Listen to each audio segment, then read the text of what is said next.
What's up, and welcome to another episode, Master Moats Film Session. And baby, we had Darnell Washington being featured, getting targets. We saw the big man running down the field.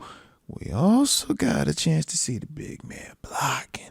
And you know me, I could not allow that hot take to just be lost, to just not be talked about. No. So, of course, we're going to break this tape down. So hit the like button. Don't forget to subscribe. Hit the notification bell as well so you don't miss these drops as you see how we doing it, all right?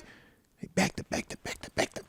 But let's get it because we had Darnell Washington looking great out that thing. Let's ride. All right, so this first play we get Darnell lined up off the ball right here, man. Shout out to the 13 personnel, actually 13X. Excellent job in terms of showing something that they hadn't shown all season long in terms of utilizing 3 tight ends or 2 tight ends and a extra offensive lineman, but instead of running the football, actually coming out and going with the pass. Beautiful job. And you could just see in the sideline angle how it impacts them from a coverage standpoint. The Browns are just playing cover 3. Okay, so when we talk cover 3, you're talking about having a deep middle field safety who you can see all the way in the back. You can see the guy down at the bottom of the numbers. He's going to have a deep third. And then the guy that's lined up on DK Metcalf, I believe that's 21, Denzel Ward, he's going to have a deep 1/3. Other than that, everybody else is trying to have eyes on the quarterback. But the thing is this, because everybody is so amped up because it's the first play of the game, they know the Steelers are known for running the football. So they're amped up about stopping the run. So from the wide copy, you still see all of these linebackers, these middle level defenders do what versus play action pass? They all get sucked up. They're literally about to French kissing, or actually I ain't gonna go that far, but they about to, touch faces with the O-line right here. And you look at where Darnell Washington is, just literally a second into the ball being snapped, he's already 5 yards past these guys before they even realize it's a pass play. Then from there, you got Rodgers using his mobility. From there, nice pass to Darnell. Love that. And then, excellent run by him. Nice job by Tyson Campbell forcing that fumble. Good thing it went out of bounds. But now as we look at it from the tight copy, right? Now you get a chance to really see the impact that this play action has on these linebackers. Watch 30, watch 49, watch 43, watch 33, how they all react to the run fake. Literally, Darnell Washington is swimming number 33. He's swimming past him because 33 is trying to play the run. It's like, dude, I get it. It's the first game or the first play of the game, but you have to read your keys because nothing about this outside of the run fake says run. These offensive linemen aren't firing off, but nobody turns around for the play action pass, and that's how you get this explosive play. If it wasn't for a heck of an effort by number 7 right there, Tyson Campbell, Darnell might mess around and score. Like, you see why you got because you got the block by DK, and DK gonna always give you effort.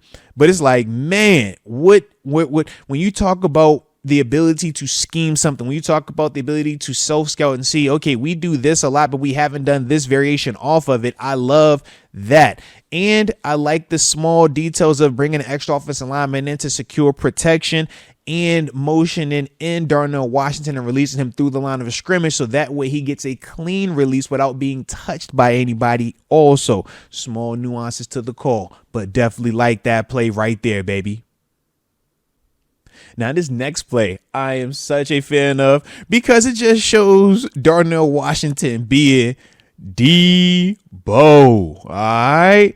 Watch my man. We get a little pre-snap shift in motion. He starts on the left, motions to the right. Then from there, center Roman in motion. All of this gives you the illusion that it's going to be a pass, right? Oh, my God. We find out if it's man or if it's zone. That's all Moats talks about with shifts, motions, pre-snap movement.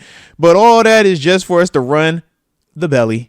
And while we run in the belly, I wanted the belly back to my man, Darnell Washington. Actually, excuse me, this is a counter since it actually went away from the strength. But love how Darnell blocked this. That was from the wide. Now, let's get right to the end zone, okay? I showed you the wide just so I can talk about the whole pre-snap shift motion. But let's look right here, end zone copy. When you freeze frame this thing, right, prior to the motion, you can see where we already have the extra offensive lineman in there, number 74, right? Big Spencer Anderson. Shout out to him on that one, right? But from there, by us adjusting and motioning to this DT look. And what I mean by DT is just a detached tight end. That's what number 80 is in this case, because he's not on the line of scrimmage with 74. But you can see how we've now effectively built a power running side, even though it's to the condensed side of the field, meaning the boundary side, right? But from there, because of the way that we're building the formation up, and now we get the motion, we have effectively gotten inside body position by 74 on 33 and 80 on 99 before the ball even snaps, solely because of how we built this formation. That's the details that goes into a call. Okay. Even though it's a basic run play, that's what you're looking for. So now when we run this counter and it starts backside and now or starts to the left and then bellies back to the right, you can see the angles that Darnell, that Spencer Anderson have in terms of their blocks. And then from there, like I said, Darnell Washington just shows that he's more man than 9-9 right here. And yeah, bro, that's just not how you want to be. Okay. It's just, yeah, it's not a lot of professions where you want to live on your knees, okay? Just leave it at that. And yeah, stay off your knees, 9-9, okay? Stay off the knees. But excellent job by Darnell Washington, man. I love the hand placement. I love the fact that he reshoots them after the initial contact, keeps the feet moving, which are all critical details when you're talking about run blocking. This is how you do it. This is how you win. And from there, man, just having more lead in his pencil than anybody else on that lined up across him right there. So beautiful job by Darnell Washington.